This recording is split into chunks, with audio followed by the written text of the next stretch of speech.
the Yukon Bliss Podcast. We're here in the little wagon in Tagish, and with me today is Theresa Beaudoin, and she commonly goes by Theresa Gatien, and she is an author of children's books. So, welcome, Theresa. Hello, Nancy. Thank you for inviting me. You're welcome. I'm excited. I love children's books, and I saw the cute little animals, and I just had to.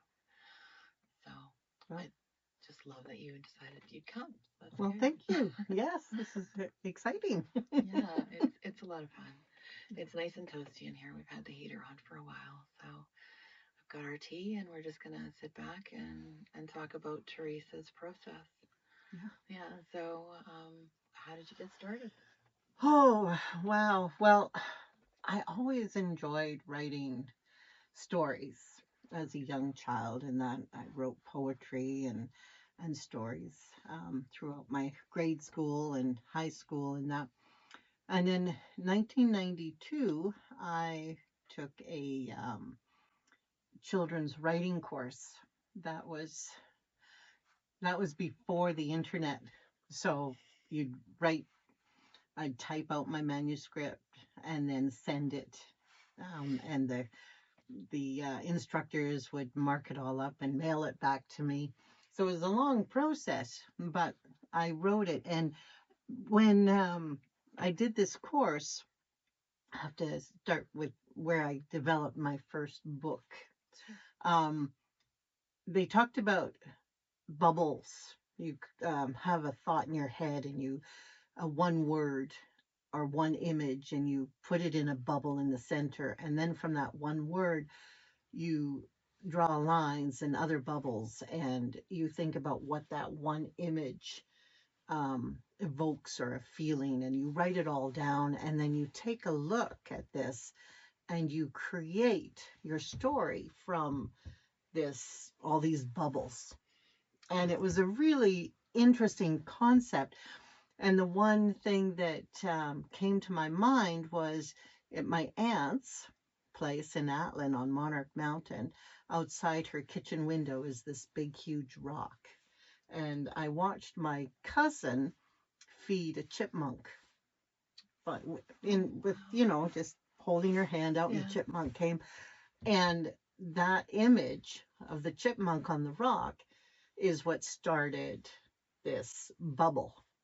And from that, all these thoughts and that came.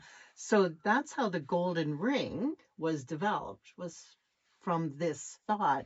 And that was back in 1992. Now I have twin boys that were born in 88. So I wrote the story for them, never published it. Until 2010, I wrote a novel under my pen name of T.G. Diamond. And I published that in 2009. And once I published that, I thought, I'm going to publish this children's story for my kids. And that was going to be their Christmas gifts. My whole family was going to get my books. So I did that. And so that was 2010. And then I revamped it again in 2021 with a different publisher, a different look, and using vector art. And my husband, my late husband, there's a treasure pile of treasures that this squirrel Jasper collects through the forest and that. And there's different things like a key and a bottle cap and a pop can.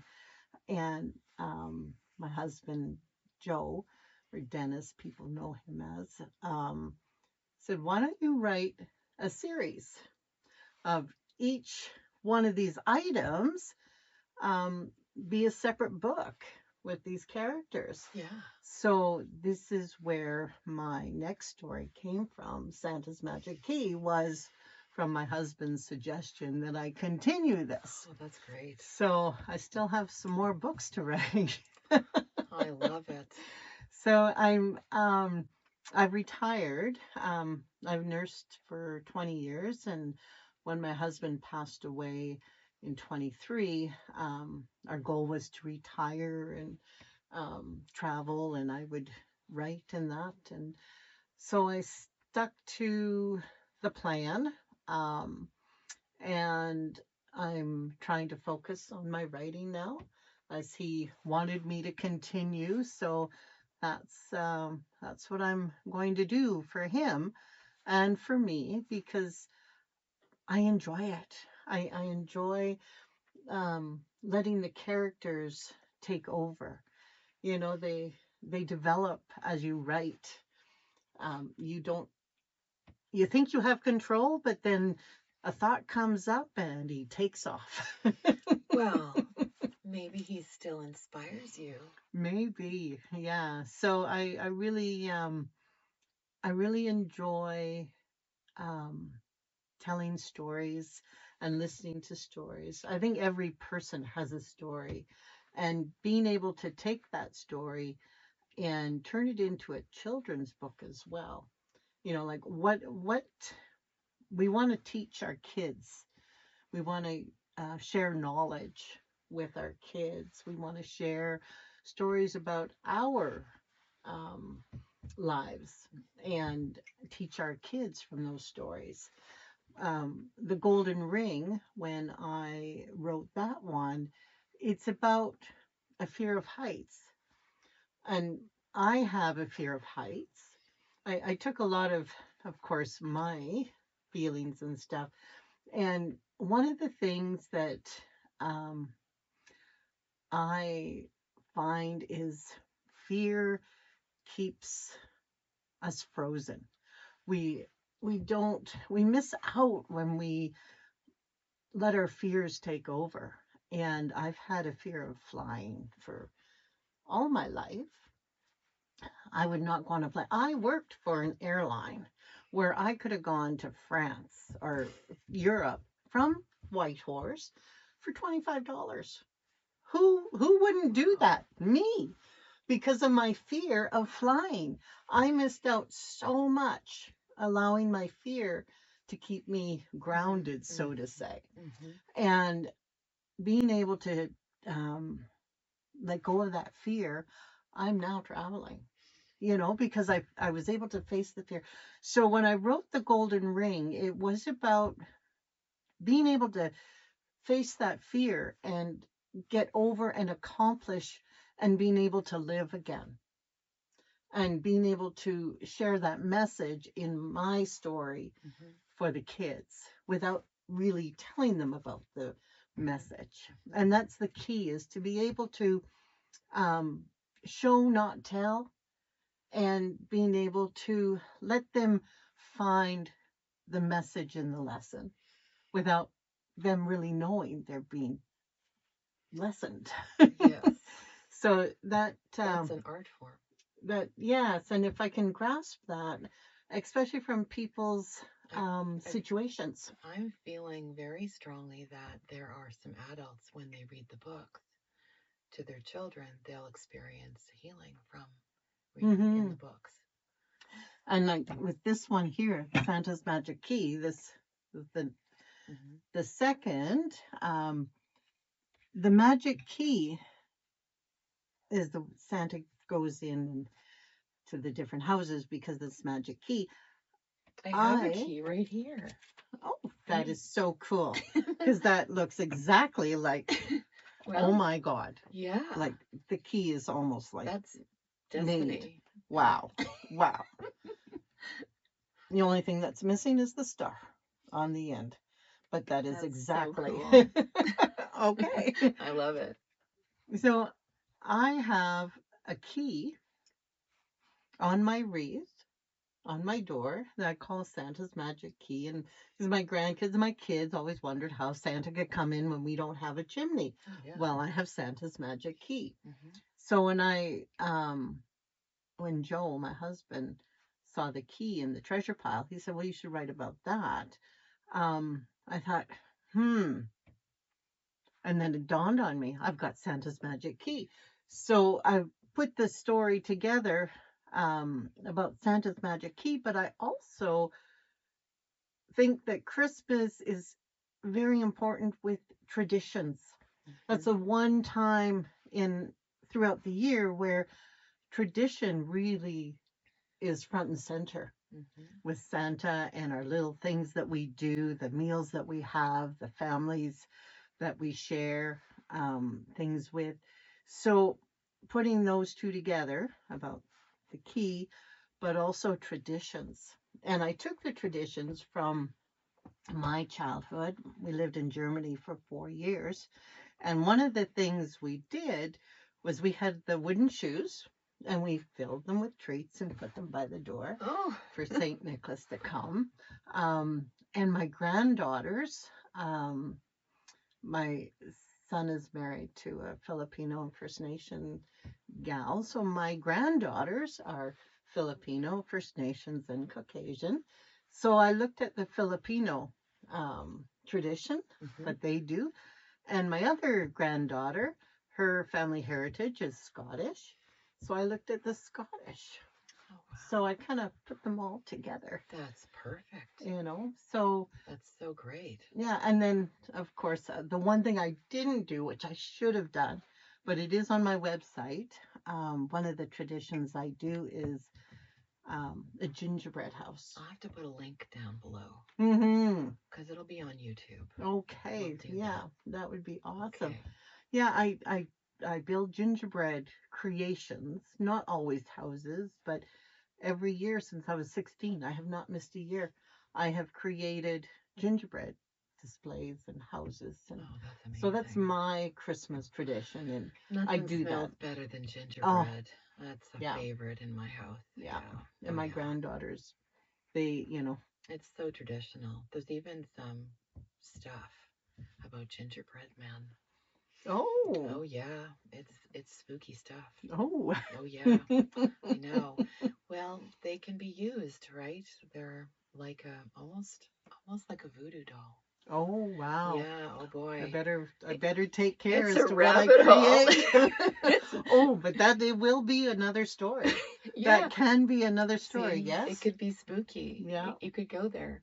But yeah, it's just lighthearted, really fun. Mm-hmm. We don't want to go there. We just want to eat our gingerbread for good purposes. Yeah, yeah. I love the smell of gingerbread, and Yeah. it's a feel good. It's a feel good. I'm wondering about Hannah Wood. My illustrator, Hannah Wood. Like, look at that. She is incredible. So when I published the Golden Ring, it was self-published, and I went through Exibris, and I had to do my illustrations, and it wasn't the greatest. It was my drawings. And Did I see one? You might have. I might have seen a cover for the book. It's got a ring, and the squirrel is very I believe childish drawn. Well, not even childish. People say they liked my drawings, but I was told they weren't going to use my drawings, just to give them an idea, and they would get an illustrator in there and do it. But that didn't happen. They used my drawings. So the first edition is done one way. The one thing I learned is read it, edit it 3 times, and then read it again with other people. Oh.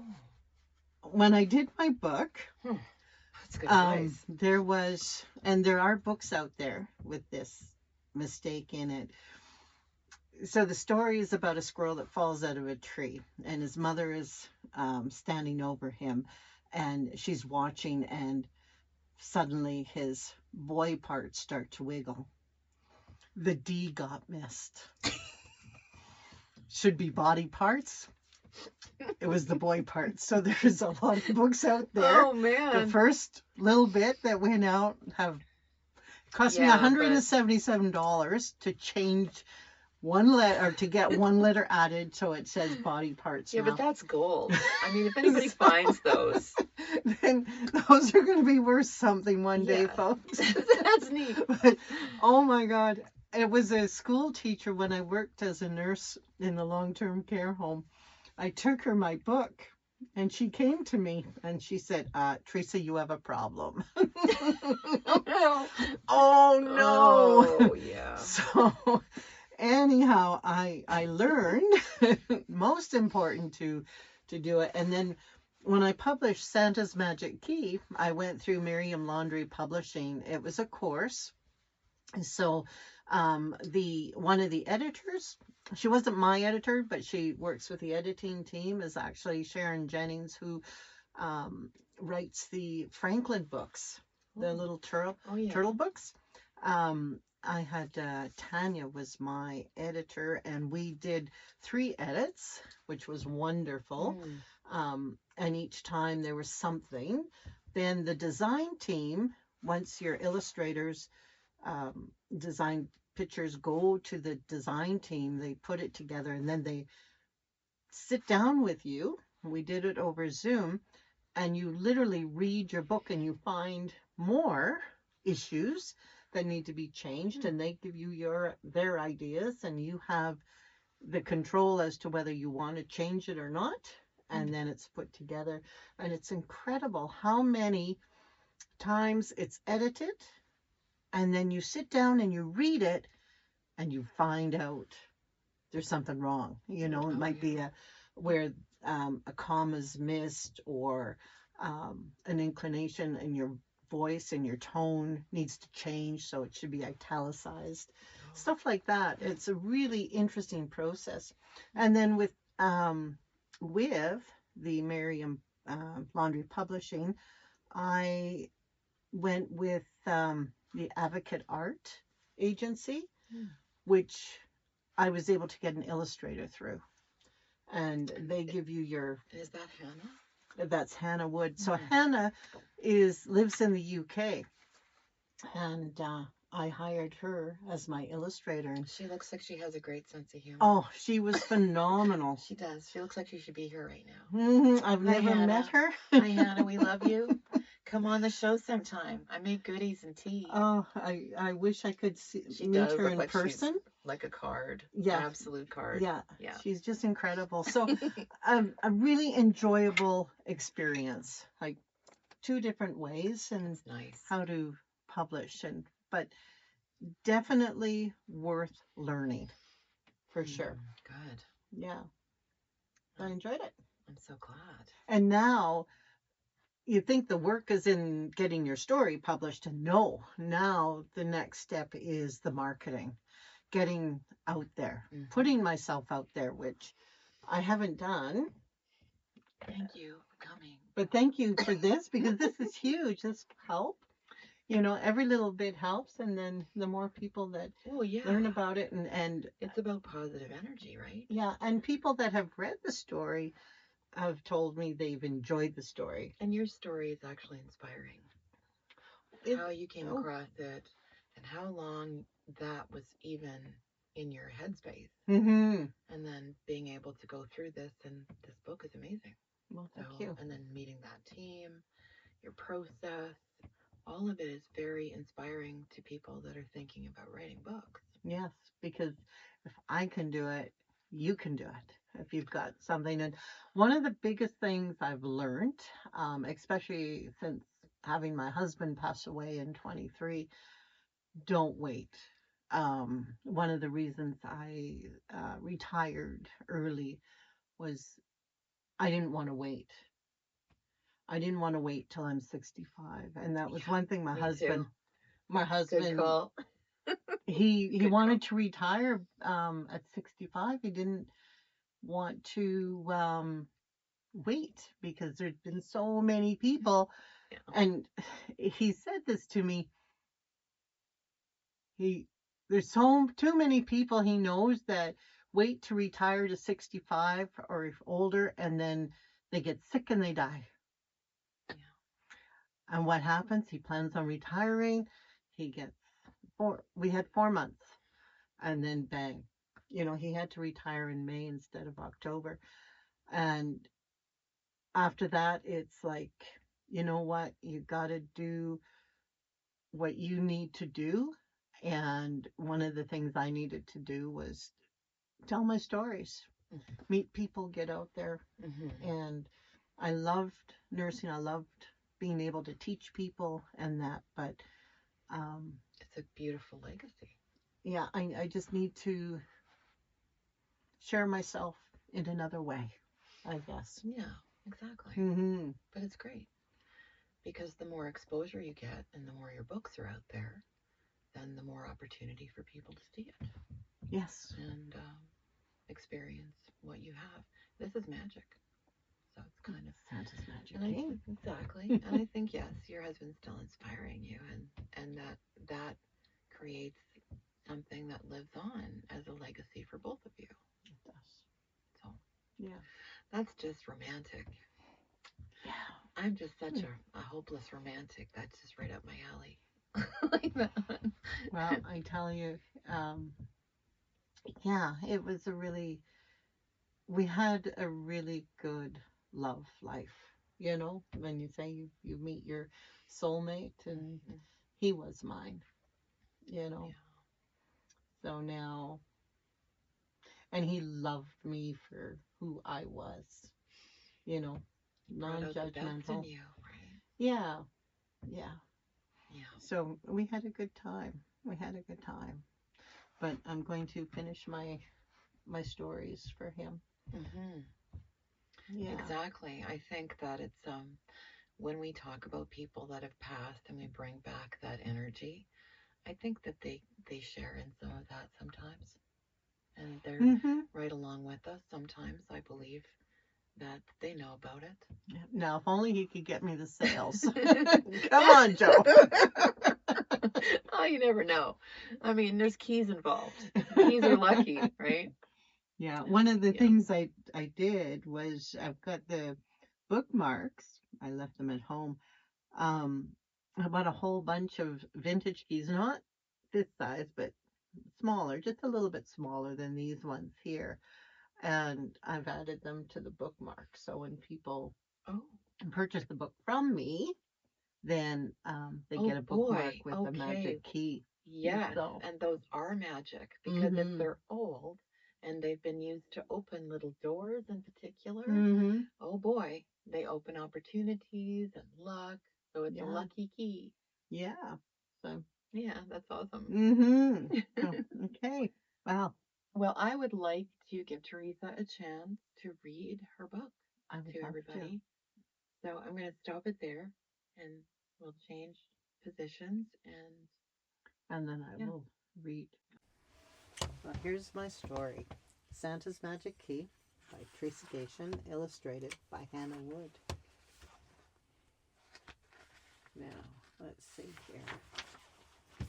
I've dedicated this story to my three granddaughters, Anna, Aurora, and Tally.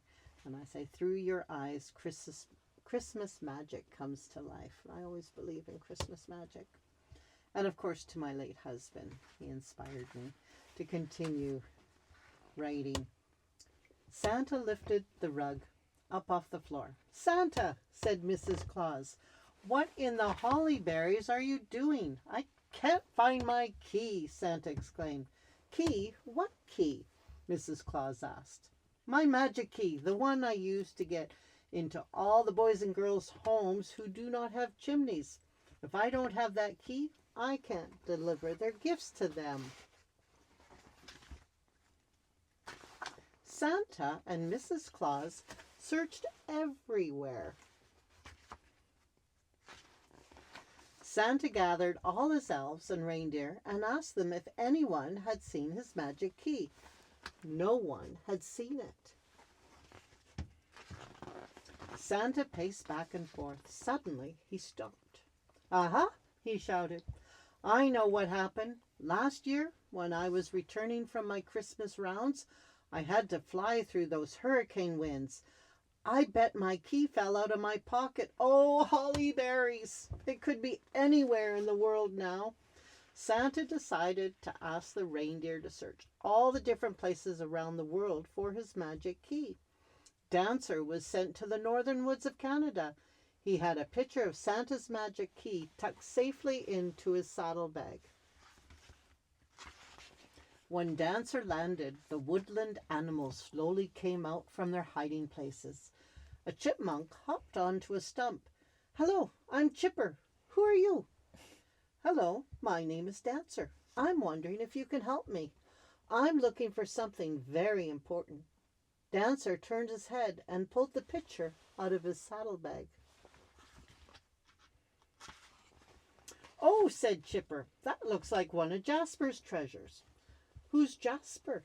Dancer asked. Jasper is my squirrel friend. He lives in a den under a tree and has a big pile of treasures he's found in the forest. Can you take me to see him? Asked Dancer. Once they reached the squirrel's den, Chipper called out, Jasper! Chipper, cried Jasper, running out of his den. I've a plan for our next adventure. The squirrel stopped when he saw the reindeer standing next to his friend. Jasper, this is Dancer, and he would like to see one of your treasures, the one that looks like this. Chipper held up the picture. Hey, that looks like my special stick. It's called a key, said Dancer. It's Santa's magic key. Santa? What is Santa? Asked Jasper. Not what, who. Santa is Santa Claus, Dancer said, lifting his head a little higher. But I found this stick. It's my favorite treasure, and it belongs to me, Jasper said, frowning. Dancer stepped in front of Jasper. Santa's key is a magical key. If Santa doesn't have his key, kids all around the world will wake up Christmas morning without a gift from Santa. Jasper looked up at Dancer. I don't know this Santa, and I don't know what you mean by Christmas, but I do know that this is my stick. Dancer looked at Jasper and Chipper and said, maybe I could show you what Christmas is all about and why the key is so important. Dancer put Jasper and Chipper into a saddlebag and jumped up into the sky. The higher they went, the faster they flew. At their first stop, a house in the Netherlands, all three animals peeked inside. They saw two little kids smiling and laughing as they filled their shoes with carrots and apples, then put them next to the back door.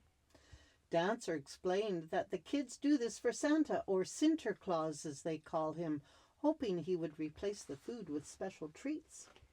Next stop was the Philippines, where they watched a Filipino family gather around a table, decorating huge lanterns called parols while singing Christmas songs. Here, the children call Santa our Camus Claus, said Dancer. He has many different names around the world. When Dancer landed in Scotland, the magic key opened a back door to a house where children were decorating Christmas stockings. The stockings will be hung beside that electric fireplace for Father Christmas to fill with treats, said Dancer. Chipper and Jasper nodded as they watched a little boy put a plate of carrots and mince pies next to the fireplace.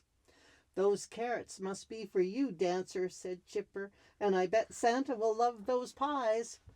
The tour was over. After Dancer returned to the meadow, he looked at Jasper and Chipper.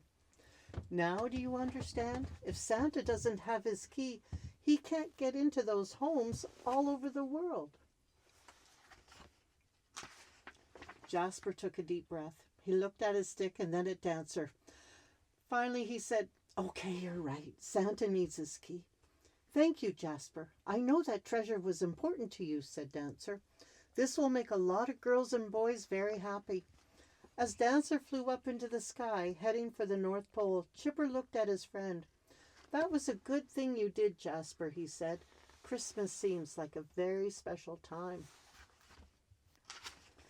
Chipper waved goodbye and set off to his tree. Jasper went back to his den. They were both tired out from their big adventure. The next morning, Jasper woke up and was surprised to see a beautifully wrapped gift with a bow on top of his treasure pile. Oh, wow. Wonder what it is. Jasper carefully unwrapped the present. My very own magic key, he explained. It was Jasper's first Christmas gift. Then he noticed a piece of paper with funny-looking scratch marks on it. Jasper grabbed it and dashed out of his den. Wise Owl would know what the scratches mean. Wise Owl was sitting high up on a branch just outside of Jasper's den. Jasper showed him the paper. "This is a note from someone called Santa," said Wiesel. He read the words out loud. "Dear Jasper, thank you for helping Dancer find my magic key. I was very happy to get it back. I thought you would like to have your very own key. Merry Christmas, Santa." Jasper thanked Wiesel and ran back to his den. He had an idea. He dug through his treasure pile and grabbed a special round disc. He felt a warm glow inside of him as he set off to give Chipper his very first Christmas gift and to wish him a Merry Christmas. And this is where the little woodland animals exchanged gifts for the first time. That is so cute. Well, thanks for coming on the show, Theresa. I'm so glad you came on. I'll put the links below for your website, and the books are on Amazon, right? Yes, they can go to my website, and there's a buy button that you can go into. And I already bought one. oh, well, thank you. Well, I had to have a look, check out the goods here. And the golden ring is on that website as well. I also have the extra, like, you have the hamburger, and you click on that, and I've got coloring pages for kids that you can download for free on there as well from both books. So I happen to know a librarian that will be very interested in that. Awesome. And the book. And my books are available at Max as well. That's great. Mm-hmm. All right. Well, thanks again. Well, thank you. Oh, and Riverside. I've got books at Riverside. Yes. Okay, so is that like Riverside Grocery? Really? Oh, it's an amazing store. Yeah, I've seen beautiful pictures online, so I can't wait to check. You can go and have a coffee. They've got lattes and Americanos. That's and really some special smart. treats. So that's really smart. Upstairs, yeah. Now all they need to do is add books, which they've started. That's perfect. That's what I've been saying. Whitehorse needs so badly. Mm-hmm. Yeah. Okay. Well, thank you. Yes. Well, thanks again, and thanks for watching on the Yukon Bliss Podcast. Have an awesome day. See you next time.